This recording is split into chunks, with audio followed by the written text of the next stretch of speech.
Hello. आज हम संघीय कार्यपालिका मंत्रिपरिषद के बारे में इस लेक्चर में पढ़ रहे हैं। भारत संघ की कार्यपालिका राष्ट्रपति और मंत्रिपरिषद से मिलकर बनती है। हमारे संविधान के द्वारा भारत में संसदीय शासन प्रणाली अथवा मंत्रिमंडलात्मक शासन प्रणाली को अपनाया गया है। संसदीय शासन प्रणाली के अंतर्गत राष्ट्रपति केवल नाममात्र का या संवैधानिक प्रमुख होता है, परंतु व्यवहार में कार्यपालिका की शक्ति मंत्रिपरिषद में निहित होती है, जिसका प्रमुख प्रधानमंत्री होता है। मंत्रिपरिषद सामूहिक रूप से व्यवस्थापका के प्रति उत्तरदायी होती है। हमारे संविधान के अनुच्छेद 74 में कहा गया है कि राष्ट्रपति को उसके कार्यों के संपादन में सहायता एवं परामर्श देने के लिए मंत्रिपरिषद होगी, जिसका प्रमुख प्रधानमंत्री होगा। हमारे मंत्रिपरिषद का निर्माण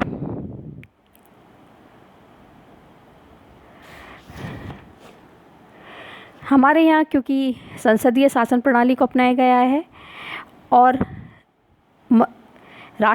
हमारी संघीय कार्यपालिका राष्ट्रपति, मंत्रिपरिषद और प्रधानमंत्री से मिलकर बनी है। मंत्रिपरिषद के निर्माण के बारे में हमारे संविधान के अनुच्छेद 74 में कहा गया है कि राष्ट्रपति को उसके कार्यों में सलाह देने के लिए मंत्रिपरिषद होगी, जिसका प्रधान प्रधानमंत्री होगा। मंत्रिपरिषद के निर्माण के बारे में संविधान के अनुच्छेद 75 में कुछ प्रावधान किए गए हैं। उनके अनुसार राष्ट्रपति के द्वारा प्रधानमंत्री की नियुक्ति की जाएगी और अन्य मंत्रियों की नियुक्ति राष्ट्रपति प्रधानमंत्री की सलाह से करेगा। सामान्य तौर पर बहुमत दल के नेता को लोकसभा के बहुमत दल के नेता को राष्ट्रपति के द्वारा प्रधानमंत्री नियुक्त किया जाता है और अन्य मंत्रियों की नियुक्ति राष्ट्रपति प्रधानमंत्री की सलाह से ही करता है। अर्थात वास्तविक तौर पर मंत्रियों की नियुक्ति प्रधानमंत्री के द्वारा ही की जाती है। राष्ट्रपति प्रधानमंत्री जो लिस्ट देता है उसके अनुसार मंत्रियों की नियुक्ति करते हैं। मंत्रीगण राष्ट्रपति के प्रसाद पर्यंत अपने पद पर रहते हैं, अर्थात राष्ट्रपति उन्हें जब चाहे आपदस्थ कर सकते हैं। मंत्रिपरिषद सामूहिक रूप से लोकसभा के प्रति उत्तरदायी होती है, लेकिन ये उपबंध पूर्णतः औपचारिक हैं, क्योंकि राष्ट्रपति अपनी इच्छा अनुसार मंत्रियों की नियुक्ति और पदच्युति नहीं करता। सिद्धांतः मंत्रियों की नियुक्ति और पदच्युति में प्रधानमंत्री की इच्छा ही सर्वोपरि रहती है। प्रत्येक मंत्री को अपने पद धारण करने के पूर्व राष्ट्रपति के सामने पद और गोपनीयता की शपथ लेनी होती है। कोई भी मंत्री जो पद को ग्रहण करना चाहता है, उसके लिए आवश्यक है कि वो संसद के किसी न किसी दोनों सदनों में से किसी सदन का सदस्य हो। यदि अपनी नियुक्ति के समय वो किसी सदन का सदस्य नहीं है, तो 6 माह के अंतर्गत उसे संसद के किसी भी सदन की सदस्यता ग्रहण करनी होगी। 91 संवैधानिक संशोधन के द्वारा हमारे यहाँ अनुच्छेद 75(1) में 71A और B जोड़े गए हैं और उसके अनुसार अब मंत्रिपरिषद में प्रधानमंत्री सहित मंत्रियों की कुल संख्या लोकसभा की कुल संख्या के 75% से अधिक नहीं हो सकती।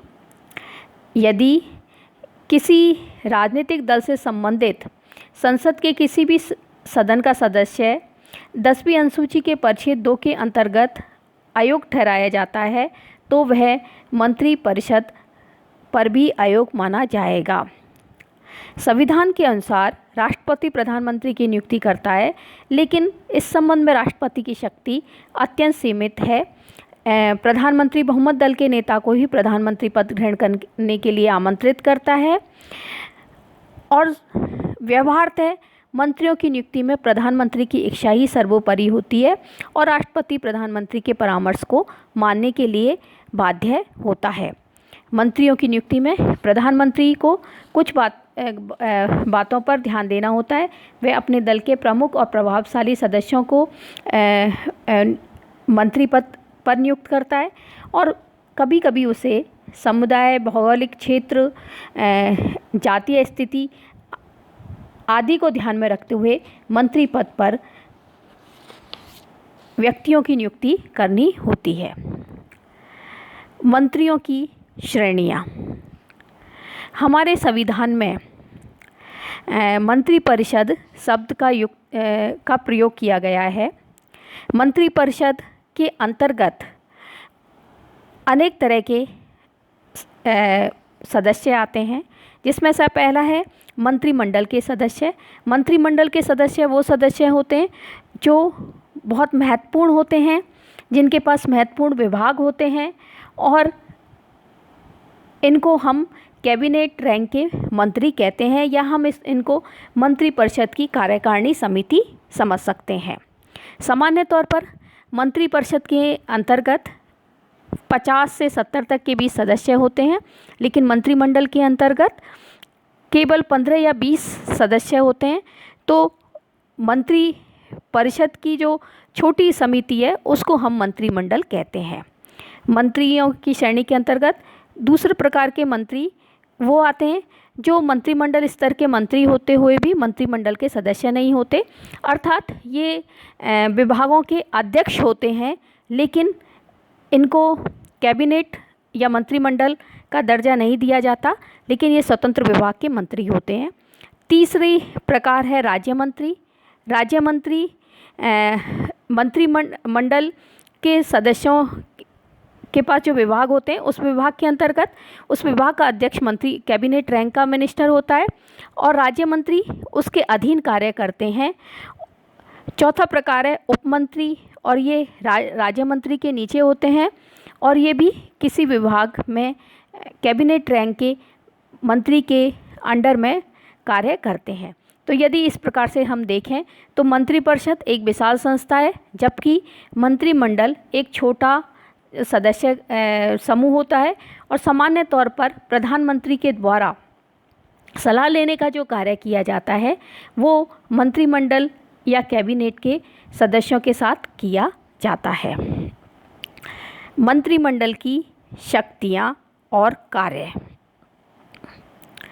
हमारे संविधान में द्वारा संसदीय शासन प्रणाली अपनाई गई है और संसदीय शासन प्रणाली अपनाए जाने के कारण हमारे यहाँ राज्य के प्रमुख के रूप में राष्ट्रपति हैं, जो कि एक संवैधानिक शासक मात्र हैं, और वास्तविक कार्यपालिका के रूप में प्रधानमंत्री और मंत्रिमंडल के सदस्य आते हैं। हमारे यहाँ संविधान के द्वारा कार्यपालिका संबंधी संघ की जो कार्यपालिका संबंधी शक्तियाँ हैं वो राष्ट्रपति में निहित की गई हैं, लेकिन वास्तविक तौर पर राष्ट्रपति उन शक्तियों को क्योंकि मंत्रिमंडल की सलाह पर प्रयोग करता है, तो वास्तविक तौर पर उन शक्तियों का प्रयोग मंत्रिमंडल के द्वारा किया जाता है। हमारे संविधान के अनुसार मंत्रिपरिषद का कार्य राष्ट्रपति को प्रशासन संबंधी कार्यों में सहायता एवं मंत्रणा देना है और इस तरह से मंत्रिपरिषद के द्वारा बहुत महत्वपूर्ण कार्य किए जाते हैं। मंत्रिपरिषद या मंत्रिमंडल की पहली शक्ति है नीति निर्धारण संबंधी कार्य। मंत्रिमंडल एक विचारशील तथा नीति निर्धारक संस्था है। मंत्रिमंडल के सदस्यों के द्वारा ही राष्ट्रीय तथा अंतर्राष्ट्रीय क्षेत्र में नीति का निर्धारण किया जाता है। मंत्रिमंडल वह यंत्र है जो विधायिका तथा कार्यपालिका को जोड़ता है। संसद के प्रत्येक अधिवेशन के प्रारंभ में मंत्रिमंडल राष्ट्र की आंतरिक क्षेत्र में क्या नीति होगी और वैदेशिक संबंधों में क्या नीति होगी इसका निर्धारण करता है, और इसी नीति के अनुसार मंत्रिमंडल के द्वारा संसद में विधेयकों को प्रस्तुत किया जाता है इन्हीं नीतियों को लागू करने के लिए। इस प्रकार कानून निर्माण का कार्य मंत्रिमंडल की इच्छा अनुसार होता है तथा प्रशासनिक नियमों का निर्माण भी कैबिनेट ही करती है। राष्ट्रीय नीति निर्धारण में मंत्रिमंडल के सदस्य नीति और विनिश्चयों पर विचार करते हैं तथा उनको व्यवहारिक रूप देने के लिए विधेयक प्रस्तुत करते हैं, विधेयकों का प्रारूप तैयार करते हैं और विधि के रूप में उन्हें पास करवाते हैं। प्रशासन संबंधी कार्य, हमारे यहाँ मंत्रिमंडल के द्वारा दूसरा महत्वपूर्ण कार्य प्रशासन संबंधी है। मंत्रिमंडल वास्तविक कार्यपालिका है, इसलिए प्रशासनिक कार्य का संचालन करना मंत्रिमंडल का प्रमुख कार्य है। मंत्रिमंडल यह देखता है कि देश का शासन सुचारू रूप से चल रहा है या नहीं। राज्य के महत्वपूर्ण पदों जैसे राज्यपाल, न्यायाधीशों, राजदूतों, संघीय लोक सेवा के सदस्यों तथा महत्वपूर्ण पदों पर नियुक्ति के संबंध में अंतिम निर्णय मंत्रिमंडल ही करता है। राष्ट्रपति के द्वारा इनकी नियुक्ति केवल औपचारिक होती है। देश के लिए पंचवर्षीय योजना का निर्माण मंत्रिमंडल की देखरेख में होता है। इसी तरह से संकट काल के समय आपातकाल की घोषणा के संबंध में राष्ट्रपति को परामर्श देना भी मंत्रिमंडल का एक प्रमुख कार्य है। इस प्रकार हम कह सकते हैं कि मंत्रिमंडल वह धुरी है जिस पर प्रशासन का पूरा चक्र घूमता है। मंत्रिमंडल के सदस्य विभिन्न विभागों के अध्यक्ष होते हैं और वे अपने विभागों से संबंधित प्रशासनिक कार्यों का संचालन करते हैं, उनके कार्यों की देखभाल करते हैं। मंत्रिमंडल ही सरकार की नीतियों को क्रियान्वित करने के उद्देश्य से विभिन्न विभागों को एक सूत्र में बांधता है और व्यवहारतः राष्ट्रपति के अधिकारों का प्रयोग मंत्रिमंडल ही करता है। इसलिए युद्ध, शांति या वैदेशिक नीति से संबंधित प्रश्नों का निर्णय वही करता है। मंत्रिमंडल की तीसरी शक्ति है विधायी कार्य। क्योंकि मंत्रिमंडल के सदस्य संसद के सदस्य होते हैं, इसलिए विधि निर्माण में भी मंत्रिमंडल के सदस्यों के द्वारा महत्वपूर्ण भाग लिया जाता है। क्योंकि हमारे यहाँ संसद में अधिकांश जो विधेयक प्रस्तुत किए जाते हैं वो मंत्रिमंडल के सदस्यों के द्वारा ही प्रस्तुत किए जाते हैं। मंत्रिमंडल के सदस्य विधेयकों को संसद में प्रस्तुत करते हैं और संसद की कार्यवाही का निश्चय करना भी मंत्रिमंडल का कार्य है। जैसे कि संसद की बैठक कब बुलाई जाए, कितने दिनों तक बुलाई जाए, कब संसद का सत्र स्थगित किया जाए, ये सारे जो निश्चय किए जाते हैं वो मंत्रिमंडल के द्वारा किए जाते हैं। तो महत्वपूर्ण विधेयकों का प्रस्तुतिकरण और उनको पास करवाना भी मंत्रिमंडल का कार्य है।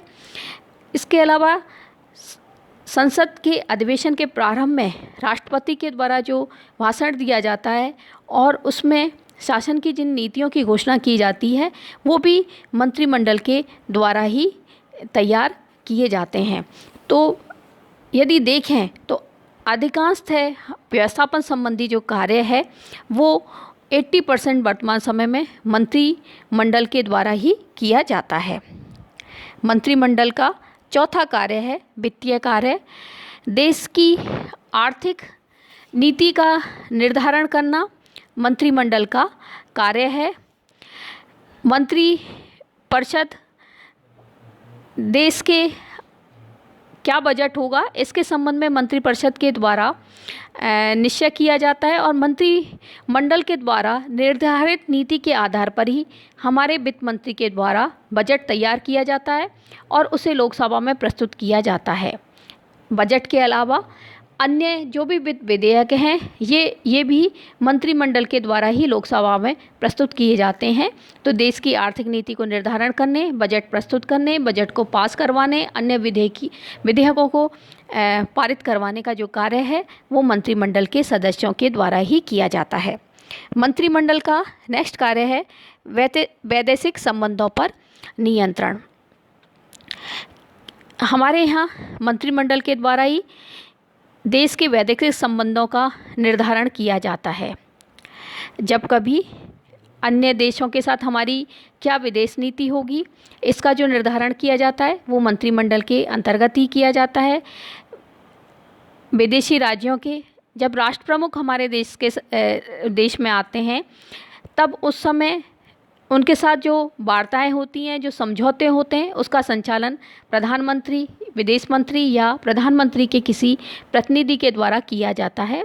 और जब कोई संधि या समझौता हो जाता है तो संसद को इनके संबंध में सूचना दी जाती है और संसद से इसकी स्वीकृति प्राप्त कर ली जाती है। यदि हम देखें तो महत्वपूर्ण संधियों और समझौतों में मंत्री को करने में हमारे यहाँ मंत्रिमंडल के, चाहे कोई व्यापारिक समझौते हों या कोई आर्थिक समझौते हों अन्य देशों के साथ, या किसी तरह की राजनयिक कोई संधि या समझौते हों, ये मंत्रिमंडल के सदस्यों के द्वारा ही किए जाते हैं। तो वैदेशिक संबंधों के संचालन में मंत्रिमंडल की एक महत्वपूर्ण भूमिका है। नियुक्ति संबंधी कार्य, मंत्रिमंडल का एक कार्य नियुक्ति संबंधी भी है। यद्यपि हमारे संविधान के द्वारा राष्ट्रपति को विभिन्न पदाधिकारियों की नियुक्ति का अधिकार दिया गया है, लेकिन राष्ट्रपति के द्वारा ये नियुक्ति मंत्रिमंडल के परामर्श पर की जाती हैं। जैसे कि राष्ट्रपति के द्वारा विभिन्न राज्यों के राज्यपालों, उच्चतम न्यायालय के न्यायाधीशों, महालेखा परीक्षक, सेना के सेनापति आदि की नियुक्ति की जाती है और ये सभी नियुक्तियां मंत्रिमंडल के परामर्श के आधार पर की जाती हैं। मंत्रिमंडल का लास्ट कार्य है समन्वयकारी कार्य। मंत्रिमंडल के सदस्य विभिन्न विभागों के अध्यक्ष होते हैं। प्रशासन की सुविधा के लिए विभिन्न विभागों में इनको विभाजित कर दिया जाता है, लेकिन सभी विभागों का संबंध एक दूसरे से होता है और उनमें एक प्रकार की एकता पाई जाती है। इसलिए अच्छे प्रशासन के लिए ये आवश्यक है कि प्रशासन के जो इन विभिन्न विभागों में समन्वय होना चाहिए।